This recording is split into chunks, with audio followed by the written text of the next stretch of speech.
here. I'm the business guy, so I've got decent technical knowledge, but there might be some questions you'll ask that I won't be able to answer, and I apologize.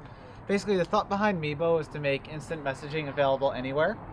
We were kind of thinking about what can add consumer value, what would be a neat idea to do. We realized that it didn't make much sense that instant messaging fundamentally was tied to a client as opposed to being available anywhere in the web, and people become relatively mobile these days, and especially instant messaging, which is really about presence, doesn't seem to make much sense that it's presence on only one machine. So we used Ajax and built Meebo. We launched really feature light. You can log into as many networks at once as you want to, and just kind of let the users guide the development of Meebo. So when we first launched, there was no like add and remove buddy, there were no away messages. Now we've got stuff like, roll over someone and get buddy tooltips info. We designed, for example, the away message to be really easy to customize. So, boom, that's it. And the reason we did that is we got a lot of feedback from users. Oh, we set these like every hour, and so we want really easy to set away messages. So that's what we did. So it's a very, it's kind of a simple concept. Right now we're on an AOL. I can go ahead and add like my MSN ID, for example.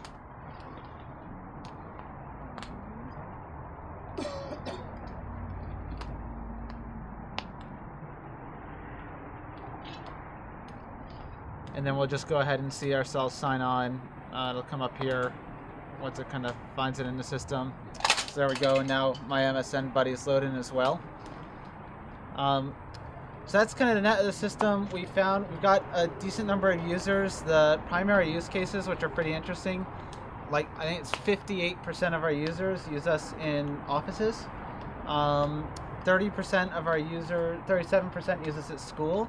And those two use cases are mostly about we're at a place where we can't download software onto our machine, or we're at a place where everything other than port 80 is blocked. But what was really interesting is we also found out that 30% of our users are using us at home. And when we did a survey and we let people free-form answer, why do you use Meebo? And so the number one reason was I can't download stuff on my machine. I'm fundamentally locked out of it. So this is the only way I can get onto the IM networks. But the second most prevalent reason was we don't like software. We don't like to download software. We don't like to install software. Software slows my machine down. Software is slow. Software is broken. And so that was kind of interesting as the second main reason for using Meebo. So that's really it in a nutshell. It's been a lot of fun. We get a ton of user feedback. Just on that for a second. This is like our most recent blog posting, and we call this the blog getter. So I should just show this. We can just launch as many IM windows as we want to and have as many conversations as we want. So we call this a blog getter. It shows our most recent posting. So for example, that's how we push the survey out to our users, right? We just said on our blog, hey, we're running a survey, click here to answer it. That gave us a pretty good response rate. We've also been, from day one, we had this forum. And so here's where our users really talk back to us and say, oh, this is what, this is kind of general discussion. It's what we like, don't like, whatnot. And then features, bugs. So it's great. Like if we wake up and it looks like our user numbers are off for some reason, we can always go to the forum and know instantly, is it a problem with the system and something broke? Or is it just that, something random? So like the day that the PSATs we were down 30%. We were like, what the heck's going on? We figured out it was the PSATs. It turns out that Dia de los Muertos in Latin America also had a relatively sizable impact on the shape of our curve on Wednesday of this week. So you can actually see like big world events just in the simultaneous user counts of Meebo. So that's kind of it. That's what we do. I guess I can switch back and you guys can ask any questions you might have. I'm not sure how do I minimize this one and get to the other one. There we go. Any questions you have, fire away. Or what's your revenue model?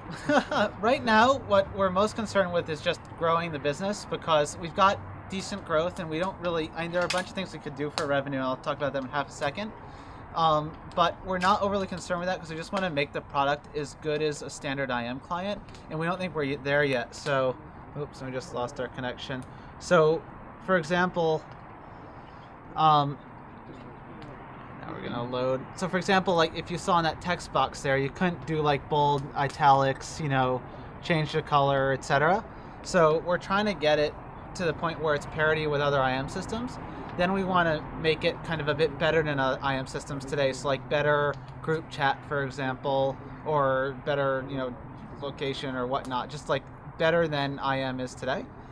In terms of revenue, so we've had, since we launched, a bunch of revenue models kind of thrown at us. So one, you know, a lot of websites have said, hey, we want Meebo and we want to put it into our website because we want IM built in. So we thought about that.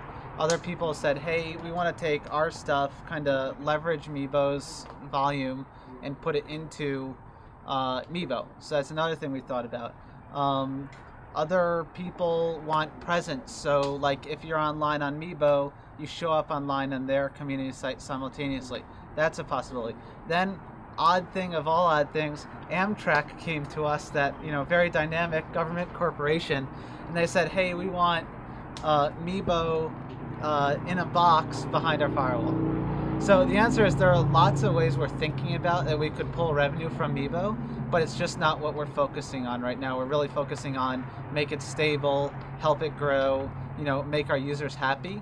And then once that's all taken care of, we'll go for revenue. But the other, I think, key tenet about revenue, just like when we launched, it was all about communicating with the users. Revenue will be all about the users as well. So we're not going to do stuff that's like, oh, let's throw this random thing in that has nothing to do with what Meebo does to make revenue. Rather, it'll be stuff that's value add to users that we can derive revenue from. Yeah, in the back?